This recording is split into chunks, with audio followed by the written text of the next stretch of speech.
എന്റെ കർത്താവേ, നിന്റെ വിശുദ്ധ മദ്ബഹായുടെ നടകളിൽ മേൽ ചവിട്ടിയിട്ടുള്ള എന്റെ കാലുകൾ അഗ്നിക്കനലുകൾ മേൽ ചവിട്ടുവാനായിട്ട് നീ ഉപേക്ഷിച്ച് കളയരുതേ. എന്റെ കർത്താവേ, നിന്റെ വിശുദ്ധാലയത്തിൽ ആത്മീയ സംഗീതങ്ങൾ നിനക്ക് പാടിയിട്ടുള്ള എന്റെ വായ് മിണ്ടാതിരിപ്പാൻ തക്കവണ്ണം നീ മൗനമാക്കി കളയരുതേ.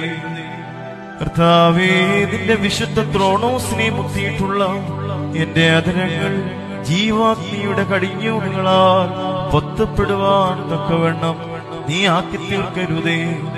എന്റെ കർത്താവേ, പരമാർത്ഥികളായ ഈ ആടുകൾ നിന്റെ ഊടുവഴികൾ ചൊവ്വായി നടക്കാത്തതിനാൽ അവരുടെ കുറ്റങ്ങൾക്ക് വേണ്ടി നീ അവരോട് യാതൊന്നും പ്രതിപകരം ചെയ്യരുതേ. സങ്കടത്തോടെ ഞങ്ങൾ നിന്നെ വിളിക്കുമ്പോൾ ഞങ്ങളുടെ അപേക്ഷയുടെ പ്രാർത്ഥനയുടെ ശബ്ദം നീ കേൾക്കാതിരിക്കരുതേ.